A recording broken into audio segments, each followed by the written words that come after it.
Welcome back, ladies and gentlemen, to the BerlinSaloon. My name is Geraldine Sebastian, and I have had the pleasure of hosting the stage for the past 3 days. And I can't believe how fast they have passed. I hope you've had an amazing time at South by Southwest so far. This is where you cheer. And I also really hope that you've enjoyed the program here in the BerlinSaloon. We have had 3 really rich days of networking, meetups, panels, great talks here on stage, a pitch contest today, and now have reached the final program point. Final only in terms of talks and content, because we all hope, of course, that you're going to be joining us for the closing party that we have here. I've already put on my dancing shoes, and I hope you will too, and join us later on tonight for some great live performances and DJs. That's going to start at 8 p.m. But now it is my pleasure to introduce to you the final stage program that we've prepared for you, or more specifically, Republica has prepared for you as part of the Wunderbar Together tour that they're hosting, the Sequencer Tour. Republica is a festival, the festival for the digital society in Europe, and I hope that if you want to come over for a visit to Berlin, you're going to join us there in May. So, the last panel that we have prepared for you here on stage is going to be on the topic of future of mobility. It's going to be presented to you, hosted by David Zippler, who's a resident fellow at the German Marshall Fund. But to kick things off and to introduce the topic and the panel to you, it is my honor to announce the State Secretary of Culture from the German Federal Foreign Office, Michelle Müntefering.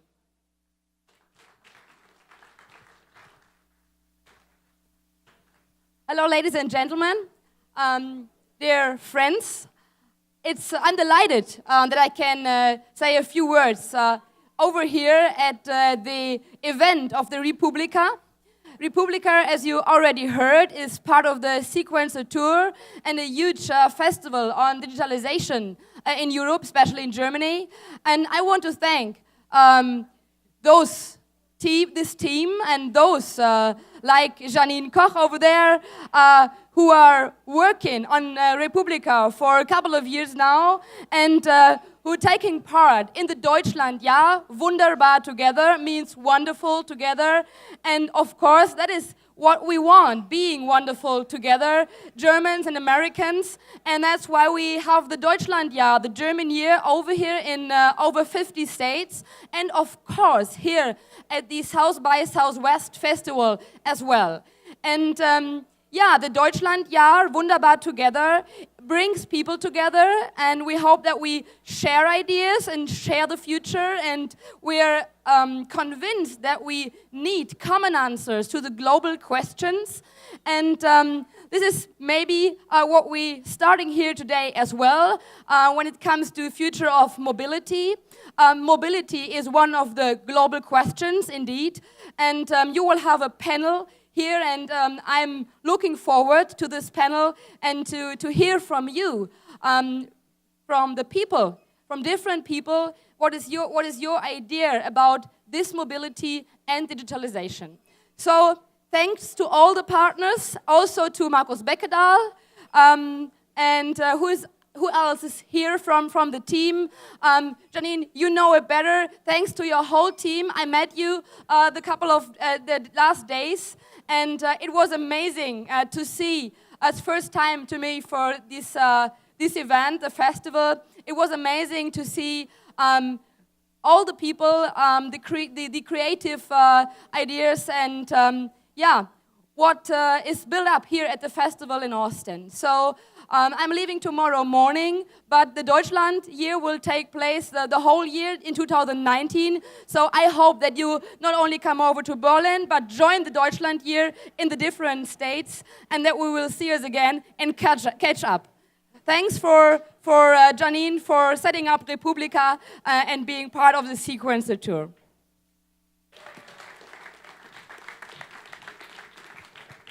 Yep. David, over to you.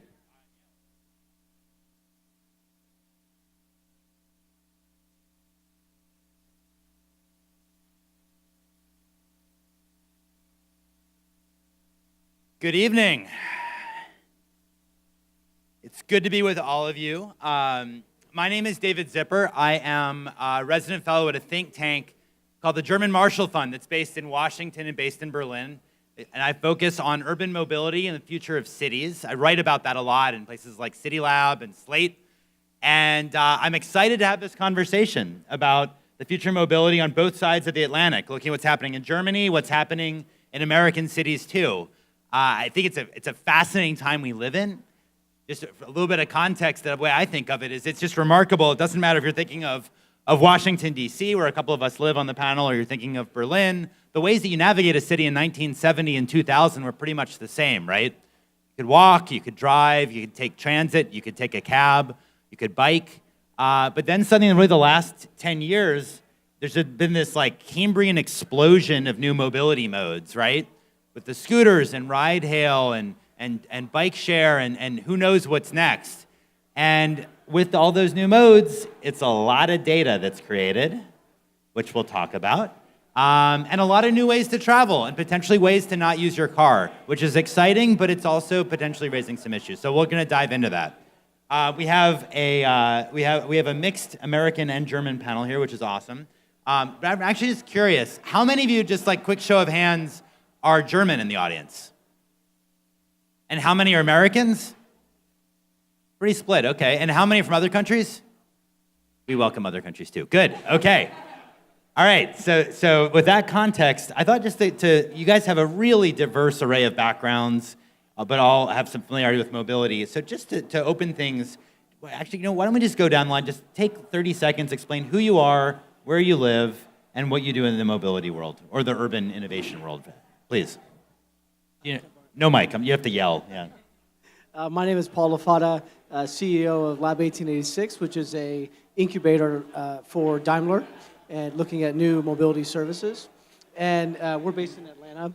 A little background on me, about 20 years in product design. I'm a designer at heart, and I've been working on products from mobile products, IoT, entertainment systems for cars, TVs, anything that's got a chip in it, really. And then in recent years, I've been working in consulting, doing business building for big corporations.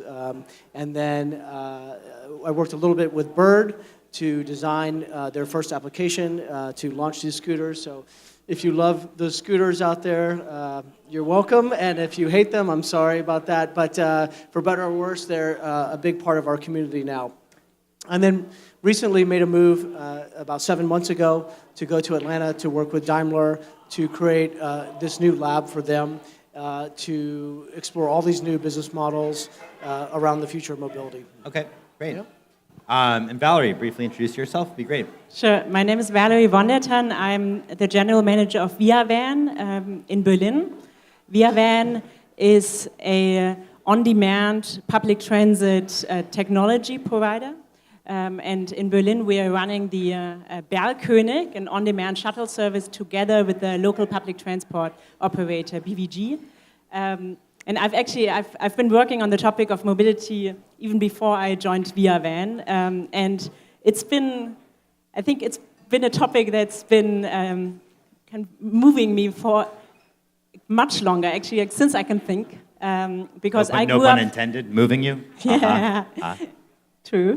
Or not so much moving me, because I grew up in the countryside, in the center of Germany, in a village that probably has more sheep than inhabitants in it.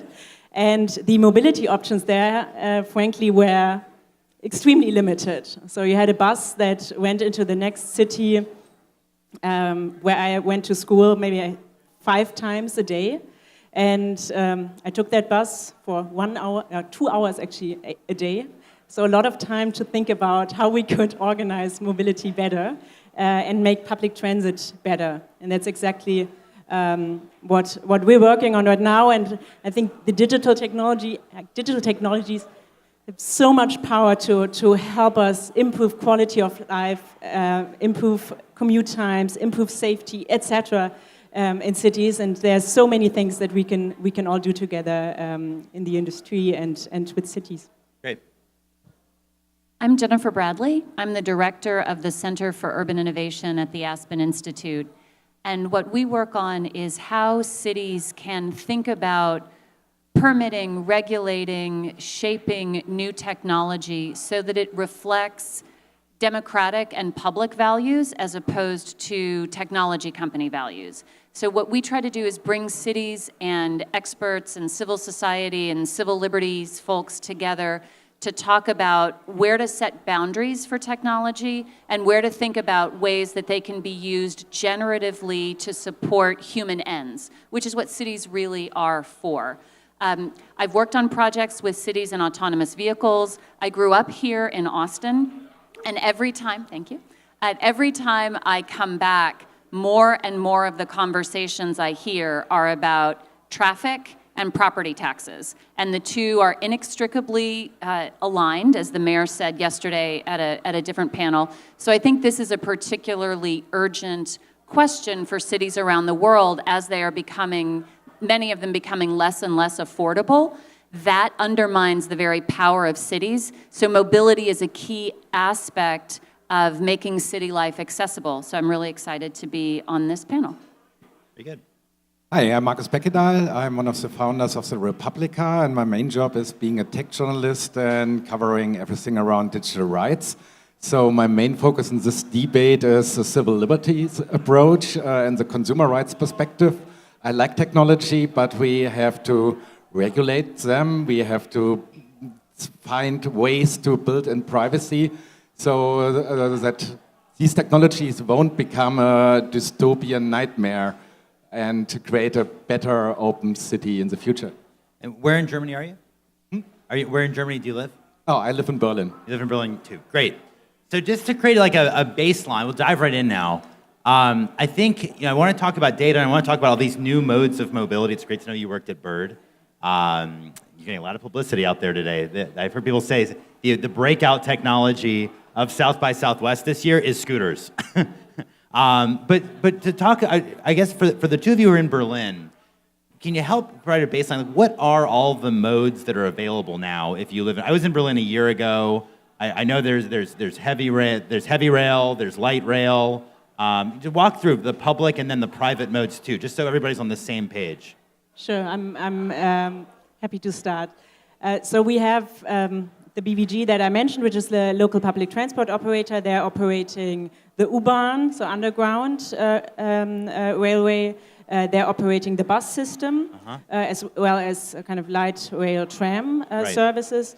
We also have the S-Bahn, which is another operator like Deutsche Bahn. And so the S-Bahn, and just for Americans, we think of that, I think, as commuter rail. Is that right? Or maybe I'm mistaken. No, it's not exactly that. So it does also go outside of the city, but it's also actually a pretty dense network within the city. Okay.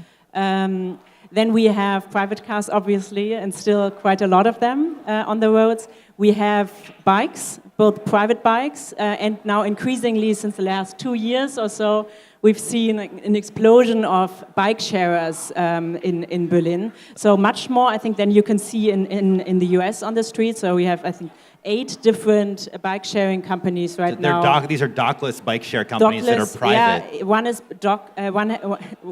one is docked. No, one has a dock. Yeah, one is docked. Yeah. And the others are dockless. We don't yet have scooters. However, they will be because of regulation, but the regulation now has been kind of changed. So we will see them arrive on Berlin streets or in general German streets this spring already. Okay. So curious to hear from your experience. And we of course have taxis. And now we also have the Bergkönig, of course, which is what? I'm sorry? The Bergkönig, the product that we are running together with BVG, which is an on-demand shuttle that is part of and integrated into public transit. Right. So you have ride hail too, I assume, like Uber and. We also have like Uber, but it's much less prevalent than in the US. Got it. That's a pretty robust mix. So Jennifer is thinking about the city where we live in DC. It sounds pretty comparable. You think any modes that come to mind that are different from what we have in DC versus Berlin? So we do have the scooters now, and what you have, and I think what's interesting is when scooters meet different kinds of mobility cultures, right? So in a car culture, I think it's actually easier for scooters to get acceptance because there's fewer competition for the sidewalks. So there's less controversy in certainly a lot of American cities when scooters take over the sidewalks because nobody's using them anyway, right? And you think of a place like Indianapolis or a lot of the Midwestern cities. In a place like DC, in a place like Philadelphia, there's less of a car culture, it's more of a pedestrian culture. And so there's literally, I was talking to a Philadelphia city official, and she was like, if scooters show up here, Philadelphians are just gonna elbow them out of the way. So there's this notion, there's not a shared understanding across cities about what is the right place for different modes. If you have a motor, do you need to be in the roadway? If you don't, is that what the sidewalk is for? And one of the things that is interesting in a lot of US cities that I've seen is this understanding, is it too many scooters or is it too many cars? And do we ask new technologies like scooters? Yeah, the bird alarm is like, yeah. Do we ask new technologies like scooters to bear a much higher burden of proof and testing, and we apply almost no scrutiny to the single driver private car? And how are we going to work that out? And what will that say about a slew of other innovations? Do they have to prove them? Do they have to hold up to scrutiny while we accept the status quo unquestioningly? Or are we going to have to start, and again, in Austin, this is near heresy, are we going to have to start putting pressure on and unpacking the default unquestioning acceptance of a single person private car for all kinds of trips, for all kinds of people? That doesn't really answer your question, but that's what I wanted to say. But this is all about the panel. We just go where the conversation takes us. So Paul, we'll go over to you. You love that idea, I'm sure, of regulating cars more heavily. We need fewer cars, right? That's the official Daimler position. Is that innovation? What are your thoughts? But what do you think of, in all seriousness, what do you think of all the new micro-mobility options that are emerging? How do you think of that? I mean, I think that opens up a lot of possibility for many different things. I don't think regulation is the answer. I don't think regulation is necessarily the answer for everything, but there is some need for that, right? I think at times regulation of how do we get, how do we get, low-income groups to be able to use them. I think regulation might be needed a little bit more for that. But I think in general, the different mobility sharing offerings opens up just a lot of possibilities for lots of different things. So it's good. So is Daimler are you actually working on incubating new like micro-mobility modes and things like that, or are you more innovating things within the car at Lab 1886? No, we're not doing anything inside the car. Like, we're not creating the new cars or autonomous cars or gadgets for the cars, but really around the services for those assets. So if that is a car-sharing service or something like that, that deals with the asset, but not the asset changing itself, that's what we'll work on. The new business models. I see. Mm-hmm. So Marcus, I wonder if we're talking about all the modes and connected cars are a big part of this too. Can you help it? I know that I'm interested in like the differences to some extent between the German and American experience here. Can you help understand where does all the data go about the trips people take in a city like Berlin? Because there's the public sources like the U-Bahn and the S-Bahn, all of that. But then you have what you were mentioning, 8 docked bike shares or dockless bike share systems. Does that go anywhere that enhances policy? What happens? It's an interesting question. Our Chancellor Merkel was asked this question, who owns the data?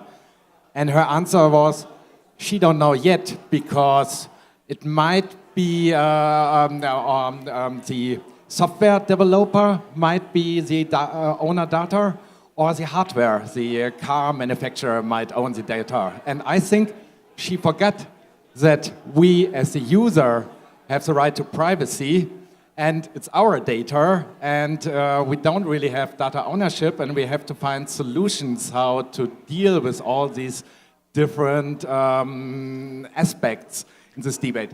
And in the moment, we don't have found the best solution. I would like to have a commons-based approach where all companies and the public transportation have to share that data anonymously in an open data pool, so we can all build on these platform new services. So that totally makes sense. I want to talk about privacy for sure. But first, just again, the baseline where we are right now. Quite literally, like there's a company called Donkey Republic, I think, that's in Berlin, right? Is that one of your dockless bike share companies? By the way, that's a great name, Donkey Republic. I would love to see that in American cities too. Anyway, if I take a ride on a Donkey Republic bike, you know, Donkey Republic knows I took that trip with this origin and that destination, and they probably know if there's a sensor there, the route that I took. Does the city of Berlin or the transit authority in Berlin get any kind of information about that trip, or maybe aggregated information about trips like that took place? Not now, and that's the problem. We also have some Chinese companies, I don't know the name. It's unclear if all the data is being collected in Berlin is being transported to China or it stays in Germany. We have theoretically privacy commissioners, but they don't have the resources to go after these companies and to find out in the data warehouses if it's correct what the press teams are telling the public, or whether they are doing with our data without consent, which is not allowed. So maybe you can help too, Valerie. Like, if I'm a benevolent city planner in Berlin, can I access this information somehow about what's happening with these private trips? From my understanding, not right now. Really?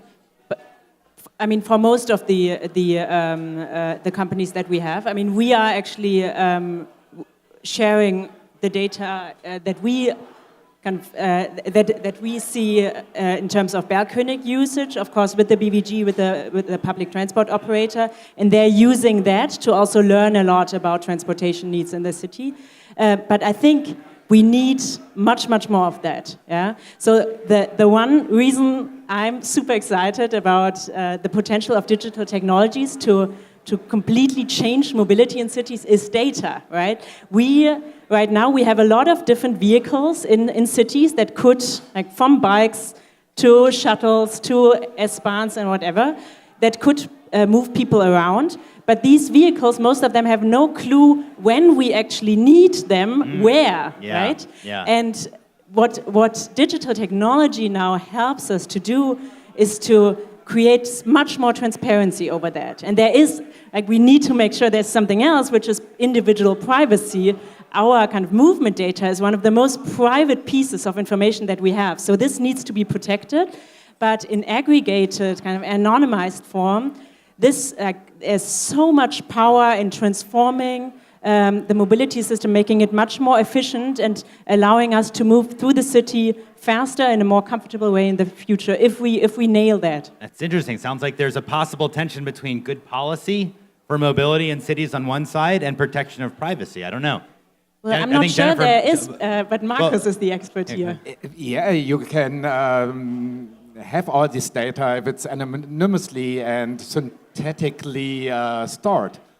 And I think a city needs this kind of data to find out where the traffic is going on and how we can change the traffic system in the future. Jennifer, you wanted to come in. Yeah, one of the things that I wonder about, the people who are truly anonymous in this system are the non-users or the not yet users. And if we are optimizing our transportation systems based on data, there's a whole swath of people who are invisible. And I think that we need to think about that in the conversation as well, right? How are we accounting for the mobility experiences of the people who are moving invisibly through the system, right? What do you mean by people who are moving invisibly? Can you give an example? Sure, people who are using their own bicycles, people who are catching rides with friends or are using non-sanctioned ride shares, right? When I've been in the field long enough that I remember when we called non-sanctioned ride share jitneys, and you couldn't say the word jitney without saying illegal, because it was perfectly clear that these kind of informal ride poolings they might have solved problems, but we couldn't tolerate them because they weren't heavily regulated. And then when somebody with $1 billion valuation and an app starts doing it, oh, this is fabulous. And so how are we, people who are walking, people who are not getting out as much as they want to get out, little kids, yeah, people who feel housebound because they don't have a private car, yeah, and they're hitching a ride with their sister to go to the grocery store. I think those experiences also need to be made visible and optimized for. And if we're only doing user data, right, because I have that identifiable marker when I unlock a bike or call an app, that's great for me, but there's still people who are not, as I said, who are invisible to the system, who need to be accounted for, and their transit needs are not well addressed now, and in the future we're describing, they still won't be well addressed. Valerie, you wanted to come in. Mm-hmm. Exactly. So I first of all, I love that point, and I think it's super important that we are able to kind of see the mobility needs and the movements of everybody if we take this as the base of transportation system planning, right? Just to add one nuance to it, so I think at least for those that are owning a smartphone, yeah, that data also, I know public transport operators are already looking at kind of like purchasing mobile phone data to see movements across the city in like a much more comprehensive way. However, I think cell phone data. Yeah. Okay. We'll get However, what's important to kind of realize there is that this is what we are then seeing in this data is the results of kind of like this is where people ended up moving. Yeah. We maybe know what mode they take, kind of based on the speed, but what we never know through that is what the original intent was. Yeah. So did they actually want to go there, and what did they want to take that route, or and if did they end up taking that like for multiple different reasons? There, just one last point here, and I think there one interesting element that we will now see more is these multimodal platforms, yeah, that where people are actually entering their intent, like where do I want to go, and then the platform gives them a lot of different options to choose from. If everybody of course, like was using this platform in the future, this would really be helpful for understanding mobility needs. So that's it. So Dennis, I want to go. You made a point about cities purchasing cell phone data to understand how some of these people who might be invisible, as Jennifer says, are moving. So I'm actually one of these potentially invisible people myself because I don't have a car. I don't take ride hail or use scooters very often. I use my own personal bike in Washington, D.C., something that's actually probably a lot more common in Berlin, but I do it in D.C. So I could imagine the city saying, great, let's see if we can buy from a cell phone company like AT&T or T-Mobile, whatever, the location data of people like David, like me, because that's the only way we can know where he's going, so we can build the bike lanes that he needs, and we can keep him safe. That sounds nice, but wait a minute. I, David, say, wait, no. I don't want anybody seeing where I am. I am not okay with the government having the information for where I'm going. No. So on one side, we've got my interest in keeping all my data private because I just don't want anybody to have it. And on the other hand, the civic interest in potentially knowing where people like me are traveling so that you can actually, potentially in a benevolent but also paternalistic way, protect me. How do we think about that tension? Hold on, you just spoke. Hold on. Do you want to come in? Yeah.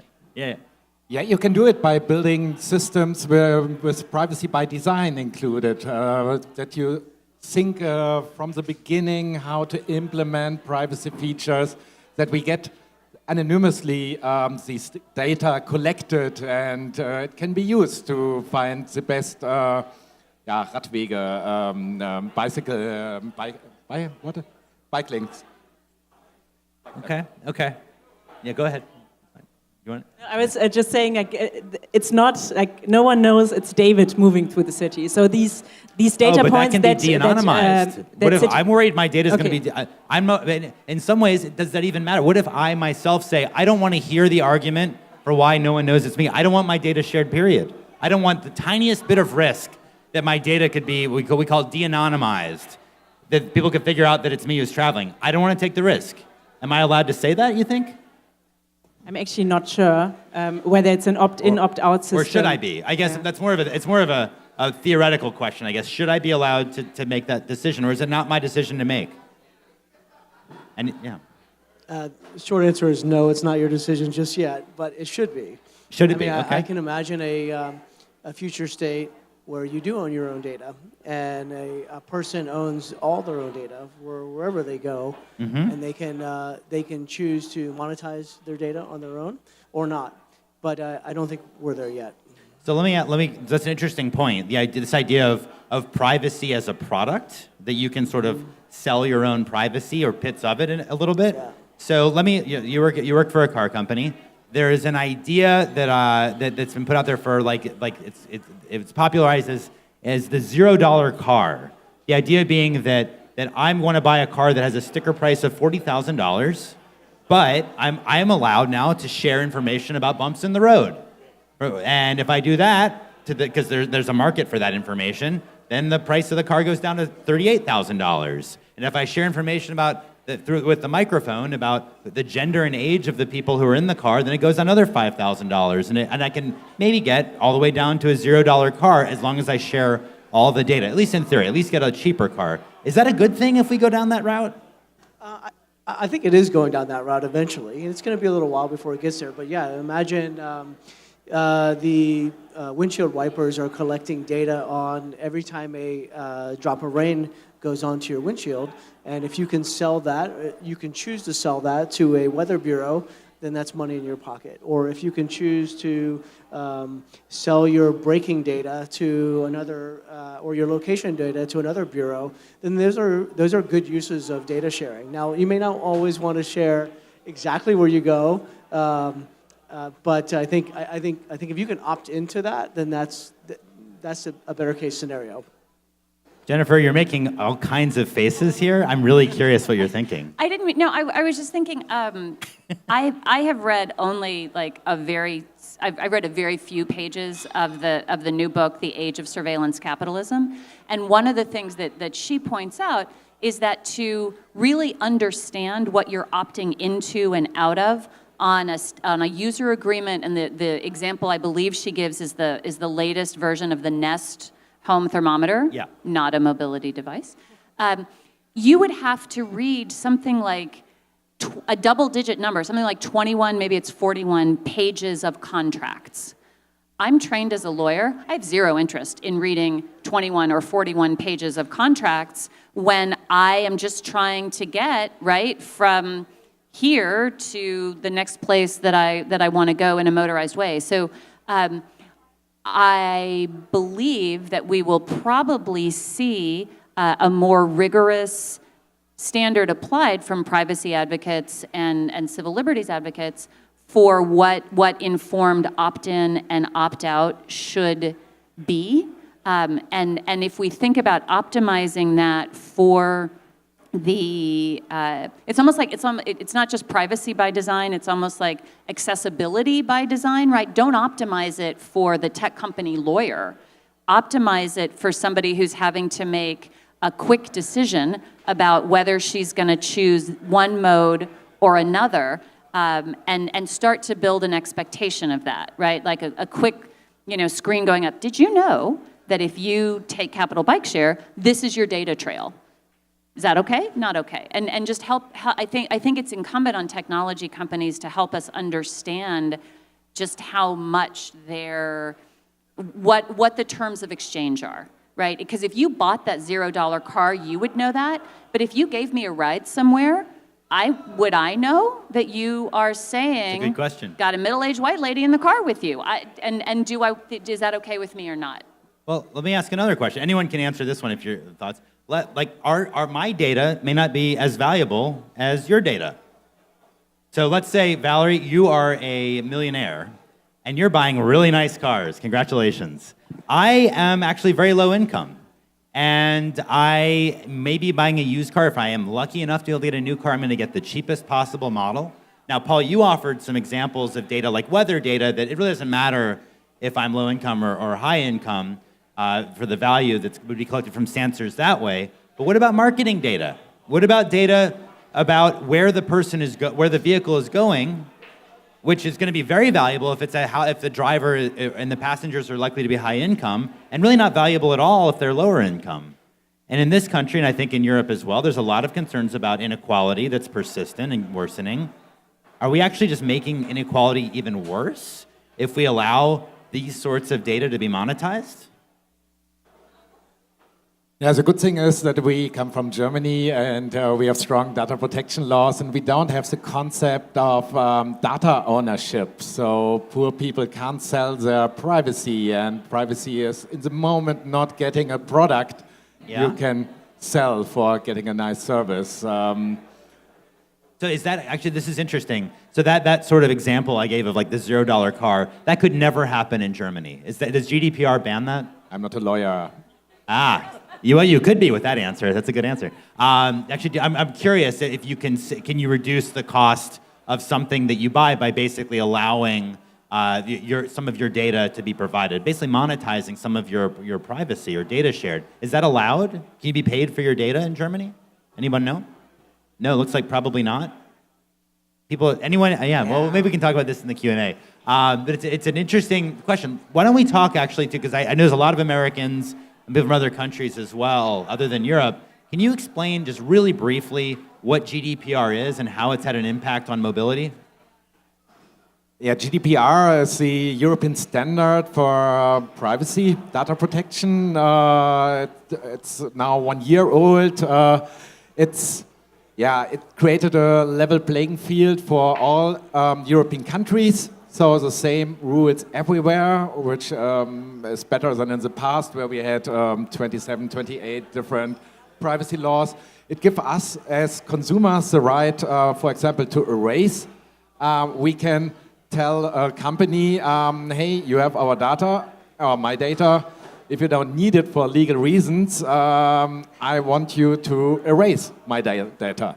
And I can go after you and tell and request the stored data in your warehouses, which is nice. If you go, for example, then to Daimler and tell them, okay, I use your services, here's my name, here's my passport, give me all the data you collected on me. Then I can see what kind of data is being held. The main problem is it's not all the data which is being stored there because the metadata is not protected under the GDPR. There was supposed to be a little sister of the GDPR, the e-privacy law. The European Parliament voted in favor for strong consumer rights in the e-privacy law, including transparent tracking. In the moment, tracking is totally intransparent. But our states on the European level refused to vote on the e-privacy law because of too many lobbyists lobbying for intransparent tracking. And I think this is a problem. The metadata is in the moment more or less in a gray zone, if it's protected or not. And I wish we found solutions in the future that all this metadata, who is driving to which place, is better protected. I feel like we need to differentiate between a mobility provider kind of aggregating location data and then selling it to some advertiser or like to some other third party that then makes money with this, from collecting data about mobility behavior in cities, aggregating it and anonymizing it in a way that really cannot be tracked back to the individual anymore, and using that data to help the public transport operator or the city actually be smarter about mobility system planning. Yeah? If we mix these two together in our like super anti-data sharing, then we're never going to get any of these benefits that we can get from all of these using all of these digital technologies. So I just want to make sure we distangled this a little bit. So data for public purpose is good. Data for sale, maybe not good. Is that what you're saying? Maybe not good. And I At think least we should talk about them separately. And I think, and again, this may go down a dangerous path of making privacy kind of a luxury good, but there are people, including someone based in Berlin, Peter Beer, who is working on an IoT trust mark. So if I'm going to buy a connected device for my home, I can look, and I don't have to read all those pages of contracts. I can buy a certified device with a stamp on it that's like a kosher certification or an organic certification that helps me understand what this device will do with my data. And one can imagine a private sector solution where you say, you know what, our company is going to stand out by saying that we only resell our data to public entities. We will not sell it to another private entity. Therefore, a local government may be more willing to give us a permit, right? So you could see if the market is going to respond, because maybe people don't care as much as we think they care about their data being bought and sold. So there are kind of self-certification models emerging, again, not from mobility, that could shape a different kind of marketplace. But again, would that then become a luxury good? Interesting. Did you want to come in? Yeah. I was just going to say, to your point too, I think 10 years ago when Facebook was getting a lot of headway, people they willingly gave up their privacy. Whether they realized it or not, but I think they did realize that, yes, I'm giving my data up, and I don't care because I'm getting a good value. And so I feel like if they are getting a value out of the service, then they'll be willing to give it up. Yeah. But it could be years later before they realize maybe the ramifications of Right. like what we're seeing now. It's fair. All right, I'm only going to ask one more question, and I'd love to open it up to the audience. But I want to switch gears a little bit, because I feel like with two panelists here from Berlin, I'd be remiss if I didn't ask about this. Because it's BVG, is that the transit provider in Berlin? It's making some major headway lately. I know there were several $1 billion, I think 20 billion euro plus an infrastructure improvement that was announced in the last week or two. But also, interestingly, this got some attention among us mobility geeks on this side of the Atlantic. There's an article in Fast Company that BVG has recognized that there maybe it'd be nice if the authority itself, the transit provider, actually created a platform to allow for ticketing, not just on the services that it operates, but also on private modes. I believe it's called like Yebly. Is that what? Am I getting it right? I'm going to totally butcher the name. Yebly. Yeah. Well, like that exactly. Are you guys following that? I'd love to. It sounds like you know about it. Maybe you can share it a little bit, because I will say a lot of American cities and transit agencies are looking at Berlin and saying, "Gosh, I'd love to have that." So I think it's a really interesting, at least, example to share. Although I don't even know if it's live yet. It may be coming out this summer, if I'm not mistaken. Yeah, it's coming up in late spring. Okay. And yeah, I mean, we've been talking about multimodal platforms a little bit. I think it's extremely exciting from a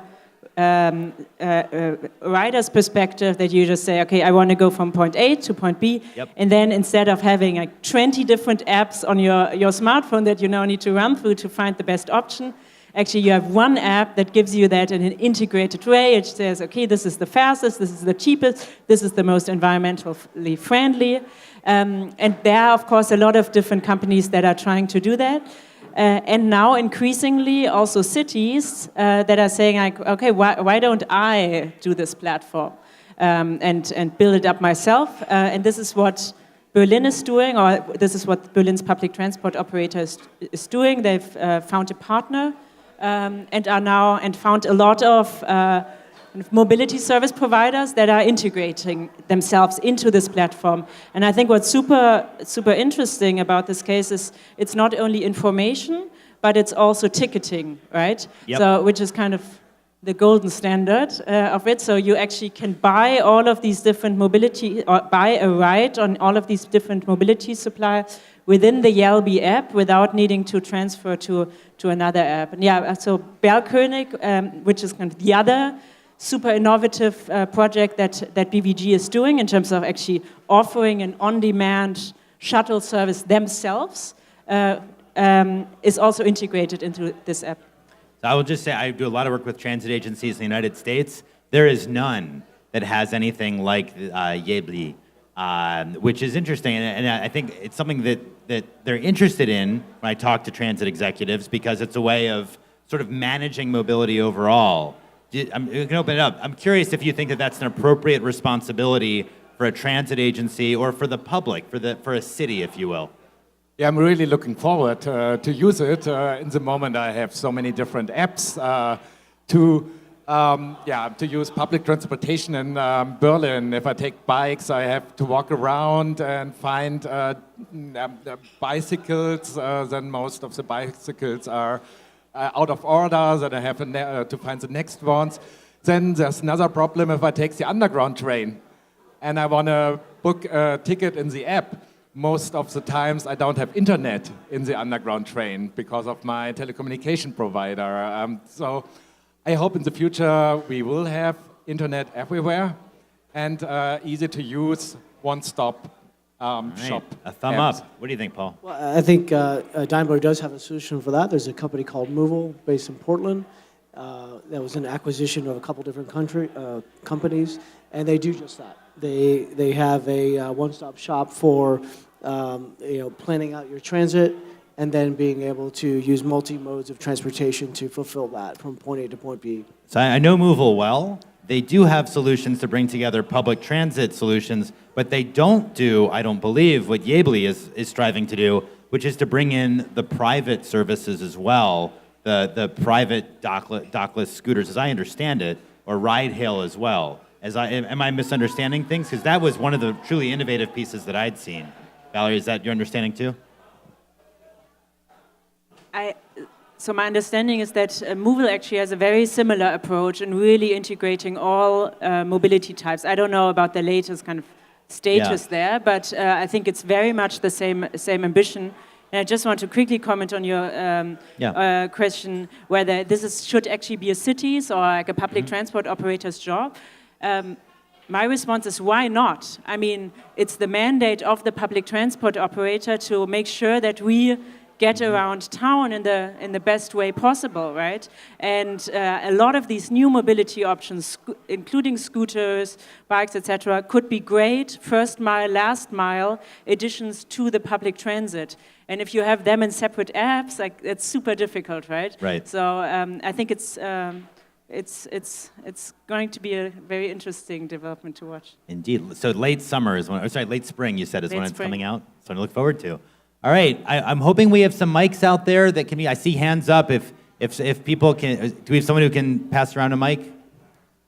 It's hard, yep. Yep, I think there's a mic coming, is that right? Thank you so much. Hi. Thanks for this really interesting panel that you were holding at the moment. We were talking about a lot of data privacy stuff, about apps, about the last mile. But what is the future of mobility? So is there anything concerning autonomous driving? Is there anything with volocopters? Are we flying around all the time? So what is actually happening? Also with you guys at the Lab 1886, like you are developing probably even more options of the future of mobility. I'm really curious about listening to that a bit more. Thank you. What is the future? It's such a South by Southwest question, yeah. The future of mobility, wow, that's a big question. I mean, I think Daimler's exploring all those different modes right now. They're looking at automation, autonomous drone helicopters, shared services, and everything in between. So I think there's a lot to be excited about that. I think in the near term, it's really about, it's like what Movil's doing, whereas how do you gather all those things together to make it more convenient, more relevant to the user, just trying to get to their daily commute and clearing up the cities from all the traffic. I think that's the big first hurdle we need to do. But there's a longer term, look at all those different things that they've got going on. I think automation is going to be a while before it's fully out there. But I think there's a lot of first steps, like automated mass transit that will take effect first, or automated platooning of vehicles in the farming situation, where you can help these more private areas rather than the public transit use automation to help get corn into a combine or something like that. So I think there's a lot of opportunities like that will happen first and faster before we start to see autonomous cars driving all around the city. You want to comment on this? Yeah, I think we don't know When I co-led a project on cities and autonomous vehicles with 10 cities from around the world, and we spent a lot of time thinking about what were proper policy responses, how could you build opportunities around autonomous vehicles, what problems did you want to solve with autonomous vehicles, because Ford had said 2020, we are rolling out our AV fleets, and it was really exciting. Nobody talked about or foresaw dockless scooters. And every one of the transit or DOT, Department of Transportation heads that were gathered for this autonomous vehicle session are now thinking about not AVs, they're thinking about scooters. So I think the future of transportation is going to come at us from out of the corner of our eye, and we're going to say, how did we miss that? But we will, right? It's not going to be the giant flying machines. We'll have lead time for those. So it created in me a deep sense of humility about how unpredictable the future really is, which is why I think rather than focusing so much on particular technologies, cities should be focusing on the problems that they particularly want to solve, and we should optimize for an end result of a humane city that is easily accessible for all people at whatever stage of mobility they're in at the moment, for whoever or whatever they're having to haul around, from wherever they are going from point to point, and let technology answer that question, as opposed to saying something like, we can fly. Let's think of lots of reasons to fly, because flying is cool.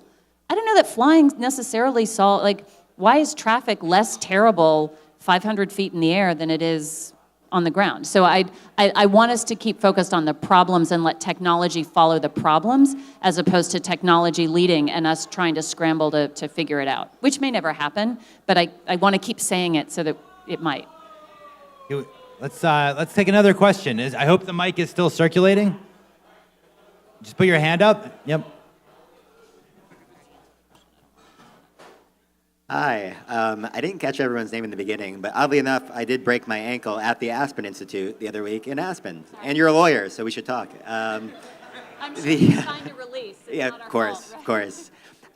It didn't come up in the panel, but there was, so Uber, for example, in the city of Denver, right? So now you can book public transport directly on the Uber app for public transit in Denver, right? And they're going to roll this out in a few cities. And when I first read that article, I'm like, they've won. They've officially won. They've now ingested the public transport, and that will take it, similar to like in Amazon, it's not e-commerce, they're trying to own the marketplace. And I just wanted to kind of get your thoughts, particularly you, as you kind of are at this intersection of trying to, impose common sense of some form of a middle ground between limitations to technology and our quality of life, kind of how you feel about public transport now in Uber, and how you see that, because for me, I think the core difference between, if we're going to be honest, with public transport in Europe and public transport in the US, public transport in the US sucks. Public transport in Europe rocks. And I see that a lot of this maybe will be slower to kind of infiltrate in Europe, just by virtue of people have a good user experience in Europe versus us. So how do you see the future of public transport with companies already like Uber literally going further downstream into kind of owning the user journey? Okay. So one of the things that causes some anxiety when I think about Uber and Lyft, and this is something that was brought up in a discussion yesterday that David hosted, is they are radically underpriced. And we are in a situation where they're, again, very similar to Amazon, right? Amazon had a strategy of driving some of its competitors out of business by underpricing, and then when they monopolize, then they can do whatever they want with the prices. I think, that said, I am somewhat hopeful that the availability of Uber and Lyft, along with the presence of things like Zipcar and Car2Go and Via and the variety of scooters and bike shares, can help us release our commitment to the individual automobile. And that, I think, is good for public transit in the US. In DC, at least, public transit is not spectacular, but it is something that is used by a large variety of people. There is a significant constituency across all of the jurisdictions in the region, across all income levels, because driving is a pain in DC. Parking is a pain and is expensive. So I think that so I worry about the monopolization and if they undermine transit, but in a way, transit is kind of robust to that because it knows how to limp along on public subsidy. So I think on balance, it's probably better for us to just rethink what mobility is, and Uber and Lyft push us to do that. So I think they're slightly a net gain for this because they help us. Yeah, we don't think about private car. We now have this larger concept of what is mobility. But I would love to hear what Valerie has to say about that. I don't have much to add, except from the European perspective. I mean, cities, ultimately, they still are in control or can be in control, right? So they can, like Berlin is doing, right, say, okay, we are going to run our own on-demand service, but it's going to be pooled only, and we're going to find a partner like ViaVan, like us, who actually likes to partner with cities to do that with us. And we are going to launch this multimodal app, Yelby, and this is how we are getting ahead. And so I think also a city like Denver, any city probably could do more whenever they feel like Uber is not doing a good job with this integration. But other than that, I agree to what Jennifer said. I'll just say, I've actually spoken to RTD in Denver about this. And for those who don't know, this made a lot of news like a month ago, where for the first time, you can do trip planning for transit on the Uber app, not just in Denver, but in several other cities too. But what's going to happen very shortly is you'll be able to actually buy a transit ticket on the Uber app. And Denver will be the first place in the United States where you can do that. And the attitude of RTD is that this will, they think, ultimately lead to more tickets being bought on transit because people will be on the Uber app saying, oh, look, I actually get there faster sometimes on transit than paying 3 times as much to take an Uber. Maybe, but I think the risk, or one of the risks, not just for Denver, but by the way, there's lots of other transit agencies thinking about doing this. The risk is, Uber is basically, the Uber app and the Lyft app are basically what in business parlance called walled gardens. I wrote an article about this. So, but what that means is that Uber could basically make transit very visible on its app when you're looking for a ride in Denver, or it could bury it. And that's what a walled garden is, like the App Store, or it's like Amazon, which is risky for transit. And I think it's going to be very interesting to watch what happens over the next few months in Denver. I think Uber's too smart to do anything to really hurt RTD in Denver. But this is a marathon, not a sprint. It's an interesting question that you pose. I think we got more questions. Hi there. I'm Andy Agnew. I live in Edinburgh in Scotland. And just a comment and then a question. I think it is a matter of the city taking control, and I agree with what Marcus said, is the city should require that anybody with a digitally controlled transport system only records data about the journeys and then provides that to the city. Sorry, can you hear? Yeah, that's better, thank you. That the city should require that any transport provider in the city only records data about the journeys separately to the individual and pools that for the city, so designs their apps to work in a certain way and wouldn't allow providers into the city unless they do that. And the city therefore controls the network and the transportation within the city. And I also think in terms of privacy, your example about the zero car, it should be the other way around. You shouldn't be giving away your privacy a bit at a time to get a cheaper car. You should be paying for the car, and then if you want to sell your privacy separately to whoever, you would get paid back for that. But the question I have, which has been touched on, is one of the main objectives I see for all these different types of transportation is to get cars off the streets. So both parked cars and the number of single car journeys. And so how are we going to actually start making that happen? How do we get cars off the streets, both parked and in motion? Well, pretty simply, we provide attractive alternatives that actually remove the need for private cars. So if I want to get across Berlin right now, and I looked at the different options, I look at public transport versus taking my private car if I had one. I don't.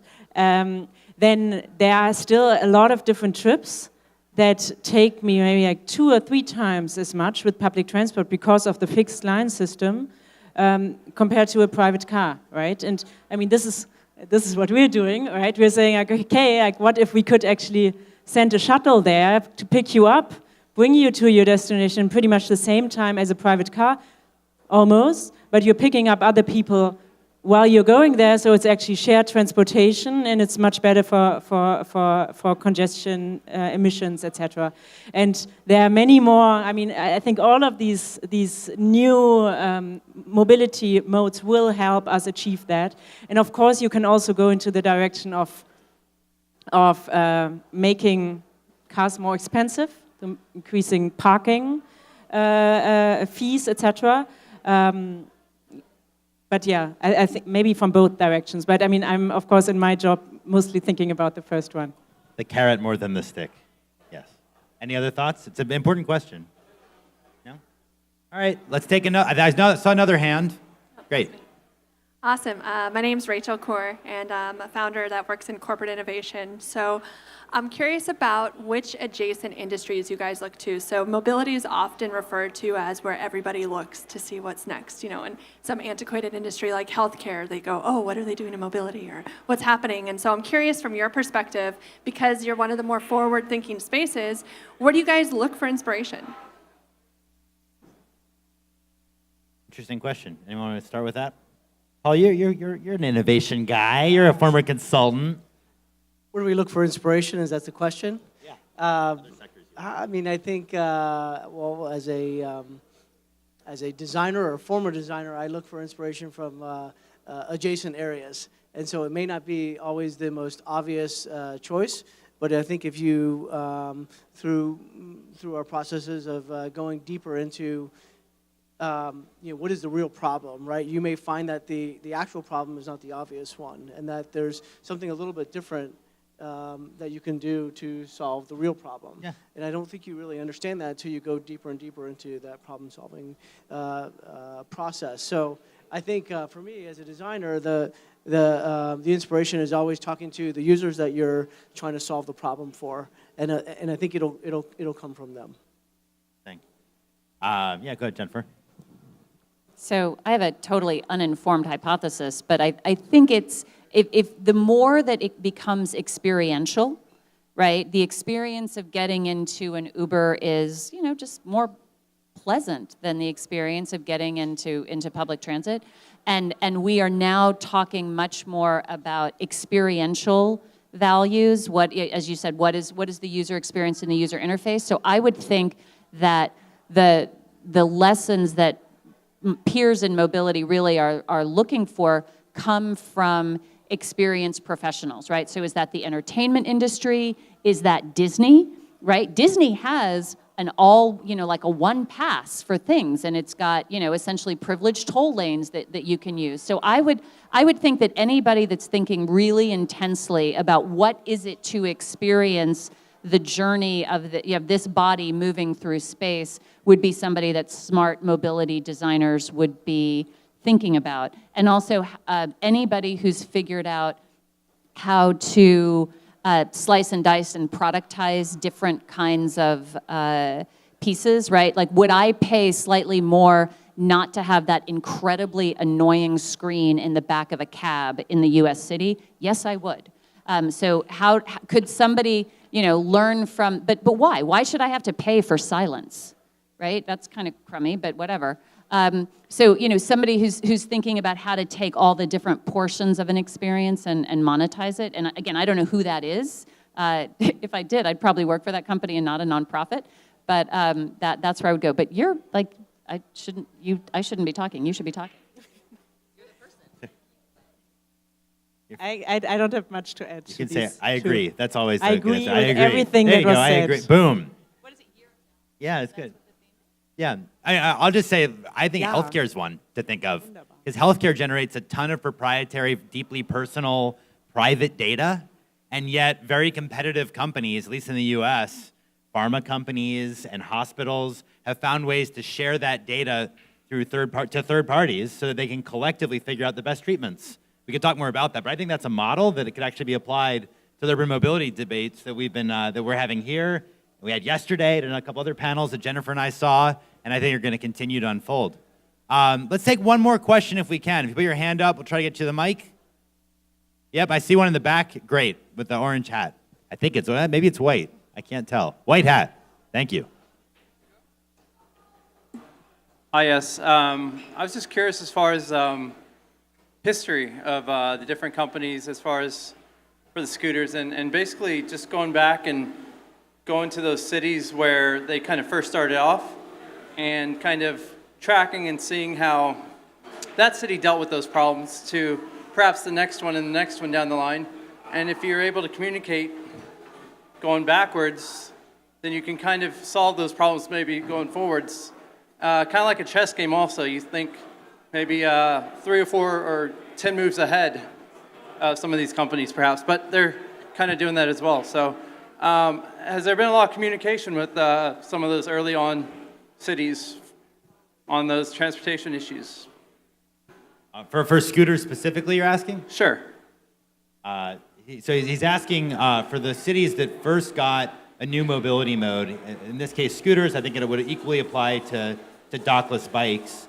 Has there been an effort to learn what those experiences were in those cities so that other places that subsequently get those technologies could improve policies based on what came first? Anyone have thoughts on that? Yeah, Jennifer's pointing. She's right, I do, but I'm the moderator. Fine, I'll offer a couple of thoughts, and you guys tell me if I'm wrong. This happens to be a topic I've delved deep into. With scooters, at least in this country, the first city anyone know the first city that got dockless scooters? Yell it out if you know. San Diego? No, Santa Monica. Santa Monica. Oh, sure. And that was only, by the way, like 18 months ago, September of 2017. And they were all dumped. The city didn't know they were coming. And they were not regulated at first because this was definitely a ask forgiveness, not permission kind of situation. And then the same thing happened in a bunch of other cities like Dallas, where they were cluttering up the sidewalks everywhere, and cities started banning them outright. So those initial cities that you're referring to, like look for a best practice, well, they were defensive, but maybe an understandable way of simply cutting the thing off. I think personally, I think that's a reasonable response to something happening on a public asset, which is cities, sidewalks and streets. But is that really the model to look back on today as we try to find a middle ground where, for those of us, at least like myself, I imagine many here would agree, that modes like scooters and dockless bikes can be an enhancement for an overall mobility network. But to figure out where the best practices are, I think most, if you talk to the companies or if you talk to cities, they're going to point to later adopters like Memphis or Los Angeles as those that probably have the most advanced policies, which we could talk about. But to answer your question, I actually don't think it's the earliest ones that got them, that got it right, and it's not their fault. They were just reacting to something that blew up in their face. You guys have a different reaction? A different thought? No, I mean, I think one part of the question was, is there enough exchange between cities on this? Right. And communication, yeah. For my experience in my previous job, like there are a lot of arenas for exchanging best practices, etc. But of course, there can always be more, and I think there could also be more, kind of maybe how do you say, kind of scientific, kind of universities or research institutes actually working with these early adopters to really kind of help them crystallize the insights and then share it with other cities in a more kind of formal way that goes beyond like, hey, we have a working group with different cities or conferences, etc. So I'm sure there could be more more done, but it's definitely already happening. Do you find that useful, the associations that exist, like Polis in Europe or NACTO is the equivalent? Have you been part of those? I'm curious if you think they're valuable for that. Yeah, I mean, we're part as kind of a guest, of course, and yes, I think they're doing a great job and play a super important role in this industry, which is just frankly moving extremely fast. Right, Paul, you want to jump in, I'm sorry. I was going to talk to the speaker as well about, I think this is one of the things when you, with scooters, for example, when you create a new category of sharing scooters, there's a lot of learning that has to go around. And you know, Santa Monica got 300 and 3,000 scooters dropped on them before the blink of an eye, and then now new companies or new cities are starting to see what happens there and starting to think about that. And I think there's going to be a proliferation first between a lot of cities, and then there'll be the natural state like San Francisco and other cities are doing now where they start to regulate it. Like now only a certain amount of scooter companies can operate, or a certain number of scooters can be part of that. And I think that's going to happen on a city by city basis. But we didn't know that 18 months ago because there wasn't scooter sharing 18 months ago. There were scooters, but not in the same state that they were. That's right. Yeah, I was actually working for the mayor of DC when ride hail, like Uber, first arrived. And it was the same playbook. Uber started it. Just show up with a ton and see what happens. The scooter companies tried it, but it turns out it's a lot easier to spot a scooter on the sidewalk than an Uber vehicle that's not marked. So the smackdown came a lot harder, I think, on the scooter companies than they might have expected. It's really interesting that way. We're going to leave it there. Please join me in thanking the panelists. This was a fantastic conversation. Thank you.